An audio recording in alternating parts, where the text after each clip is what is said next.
Assalamualaikum warahmatullahi wabarakatuh. Saya Putriani N. Huta Barat, mahasiswi Fakultas Psikologi Universitas Islam Riau dengan mata kuliah Psikologi Umum 1. Dan yang terhormat dosen pengampu Dr. Fikri SPC MSI. Di sini saya akan membahas materi tentang memori. Sebelum saya melanjutkan materinya, ada baiknya saya membacakan terlebih dahulu topik-topik yang akan saya bahas. Yang pertama, pengertian memori.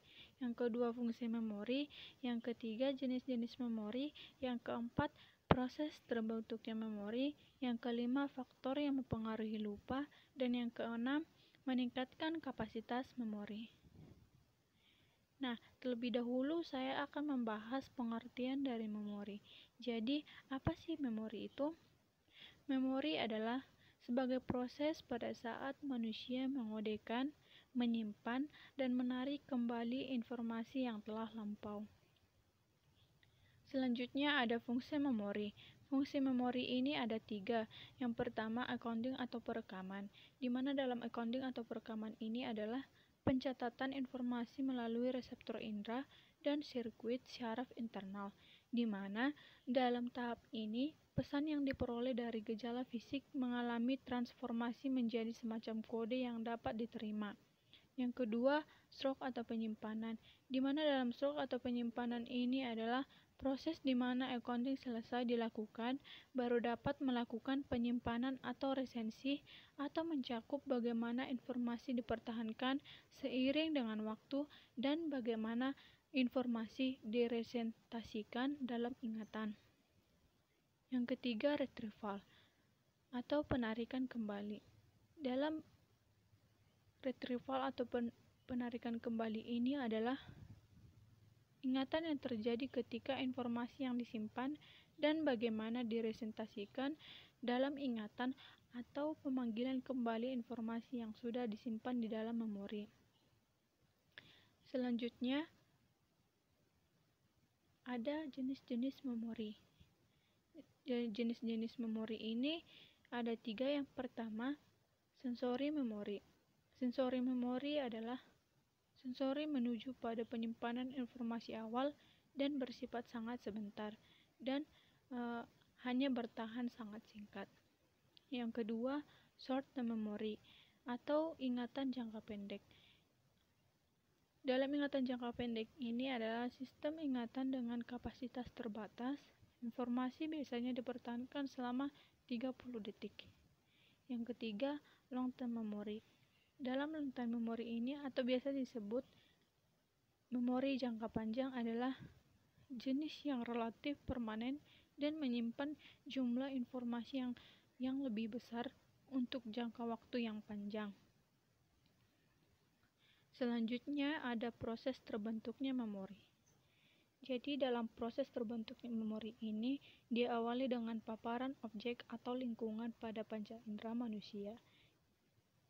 Memori diciptakan oleh susunan saraf pusat secara biologis yang melibatkan banyak kerja saraf dan komponen tubuh lainnya. Sehingga proses terbentuknya memori diawali dengan penerimaan informasi melalui panca indera, kemudian diterima oleh saraf sensori di panca indera dan kemudian dikirim ke otak. Lalu otak memprosesikan informasi, kemudian disimpan pada memori jangka pendek atau waktu yang sebentar sekitar 1 menit.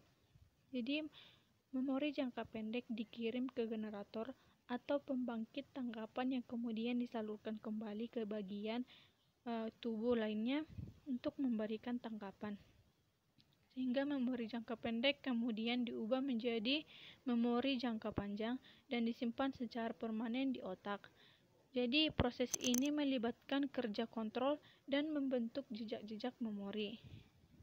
Maka memori jangka panjang dapat digunakan dengan cepat dengan melalui jejak-jejak memori yang terbentuk. Semakin sering dipanggil, maka memori akan semakin mudah ditemukan dan jejak-jejak semakin jelas. Namun, pada memori jangka panjang yang tidak pernah atau jarang digunakan, maka akan meluap dan terjadinya lupa atau kondisi tidak dapat mengingat sesuatu. Jadi, memori lupa dapat dikembalikan dengan melalui ciri-ciri informasi yang masih diingat. Selanjutnya, ada faktor-faktor yang mempengaruhi lupa.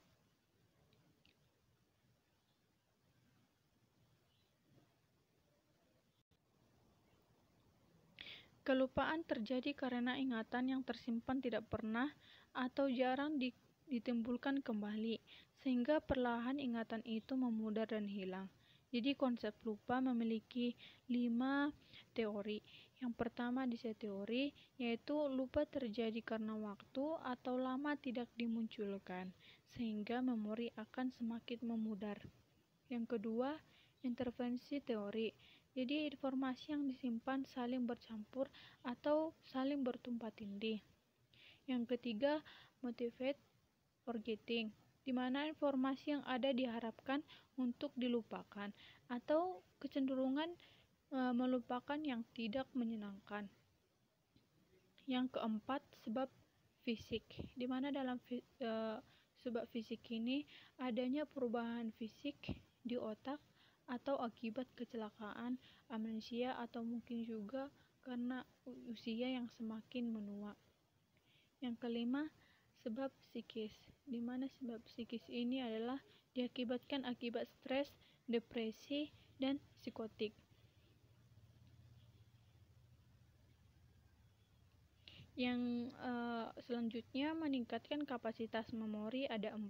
Yang pertama, mengorganisasikan dalam kelompok tertentu, di mana dalam mengorganisasikan dalam kelompok tertentu ini kita dapat menggolongkan tiap-tiap digit atau menghafal nomor handphone. Jadi dengan kita menghafal nomor handphone mungkin akan meningkatkan kapasitas memori kita. Yang kedua, metode mnemonik. Dalam metode mnemonik ini kita juga dapat melakukan cara-cara dengan melakukan perkataan meji hoki benihu atau mau jadi koboi harus bisa naik unta. Mungkin dengan melakukan hal seperti ini kita dapat meningkatkan kapasitas memori kita. Yang keempat, metode loci, di mana dalam metode loci ini kita mengorganisasikan dengan benda yang familiar. Mungkin kita bisa menghafal dengan benda-benda yang mungkin yang selalu kita ingat, sehingga kita juga dapat meningkatkan kapasitas memori kita. Yang keempat, membuat penekanan tertentu,